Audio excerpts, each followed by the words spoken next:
I'm here tonight with Darla K. Anderson and Lee Unkrich, and we're talking about COCO. You've said in another interview that you had a completely different storyline at the beginning, and at some point you had to start over again. Can you tell me a little bit about the difference between these two storylines, and what was the reason to start from the scratch? Sure. At the very beginning of this process, which was 6 years ago, I had the idea to tell a story set against Dia de Muertos, this beautiful Mexican tradition, but we didn't know what the story was going to be. And I didn't know a lot about Mexican culture at the beginning. I knew it was going to be a long process of learning and doing a lot of research. So the very first story that we came up with was told very much from an outsider's perspective. It was about an American boy going down to Mexico and visiting. And it was also a story that was... His relatives were Mexican, right? Right. He was an American boy who had Mexican relatives who he had never met before. And it was a story very much about, it was about death a bit more. It was about grief, and this boy had had a loss in his life and was trying to work through that and learn to say goodbye and move on. And after we put a lot of work into it, I realized that we were telling a story that thematically was completely antithetical to what Dia de Muertos is all about. Dia de Muertos is about never forgetting. It's about this obligation that we have to remember our loved ones and hold them close in our hearts and never let their memories die. And so when I realized that we were telling a story that was not really of the holiday, I knew we needed to start over and think about it differently. And at that point, we had done so much research, we had spent so much time in Mexico, I then, for the first time, felt confident telling a story about a Mexican family, about a Mexican boy living in Mexico. And that was, I think, how we needed to tell the story. But we had to go on that little side journey to find our way there. Compared to other Pixar films, you don't have any, or at least not many, pop culture references. What was the reason for that, or did I just miss them? No, you didn't miss them. Well, we don't usually in our films in general. We try not to do that too much in our films generally at Pixar because we want the films to be timeless. We want people to be able to watch them in 30 years and have them be just as relevant. Or are you talking about Easter eggs? No. Pop culture? Okay. Yeah.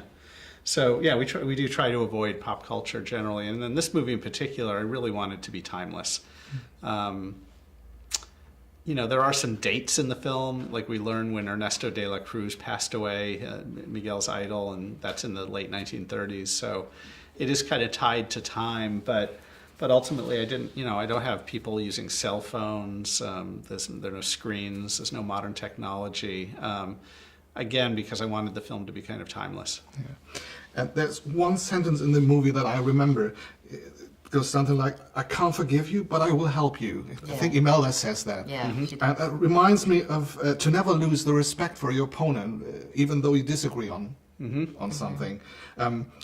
That's something the world is missing more and more these days. Is it just a coincidence, or was that something you really wanted to communicate? Well, we weren't trying to communicate anything, politically or about the times that we're living in now with that, certainly. But we were trying to say something about, humanity, about the human condition, and specifically to those characters. I mean, Mama Imelda was once in love with her husband a long time ago, but she's been very bitter for a long time. But in that moment, she, that there's still a little spark of respect within her. That even though she can't forgive her husband, she has to acknowledge that he is a person who needs to be cared about. And we wanted it to be believable, that she wouldn't just, forgiveness, real forgiveness should be considered and thoughtful, and we didn't want it to be something that happened so quickly. Too easily. Even though the land of the living looks very colorful, the land of the dead seems even more colorful. What's the secret behind that? How did you achieve that? Well, we achieved... Hiring the best people on the planet to work at Pixar. Yeah, we've got great people that we work with. But specifically, I wanted the land of the dead to have as much visual impact as possible when Miguel first crosses over the Marigold Bridge and finds himself in the land of the dead. And we achieved that in a few ways. One was we specifically restricted the colors that we used at the beginning of the film in his little town of Santa Cecilia. It's still colorful, but we don't show every color that there is. I held off on a lot of colors, and we don't use them in the film until we go to the Land of the Dead for the first time, because I really wanted it to have incredible impact. And then also just visually, Miguel lives in a little town that's very horizontal. You know, there are no buildings that are over 2 stories, and we wanted to really contrast that in the Land of the Dead by these kind of monumental towers of buildings that just kind of tower over Miguel and tower over the audience, and they're unlike anything that Miguel's ever seen in his life. I think that every Pixar movie is always a classic hero's journey.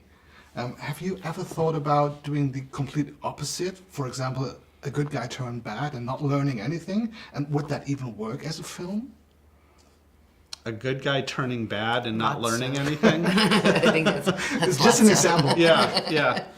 I don't know. I mean, we'd be open to any story. I mean, I think we've told a lot of different kinds of stories at Pixar, and it really just the movies kind of tell you what they want to be as we kind of shape the stories and birth them into the world.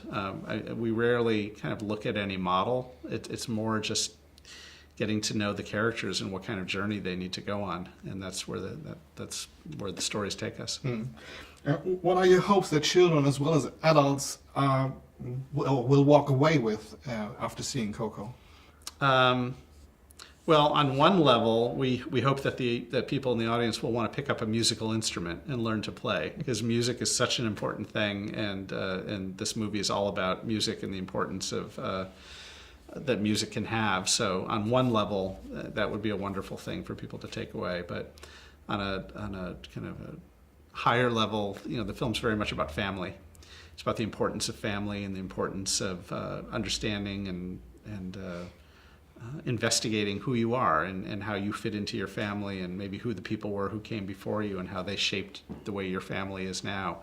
And that's one of the things that we think will be universal for people all over the world, even people that don't know a lot about Mexican culture, who don't know a lot about Dia de Muertos. We all have families, and we all think about how we're going to be remembered. And And even if you know, in a perfect world, you know, we hope people are very curious and wonder who their ancestors were. But even if the takeaway is simple gratitude for all the sacrifices that everybody who came before us, we all know we wouldn't be where we were today without all that sacrifice. Even if a moment of reflection on the gratitude for our grandparents and all of our relatives, that would be great. Okay, thank you very much for the you. interview, and good luck with a wonderful film. thank you. Thank you very much. Thank you.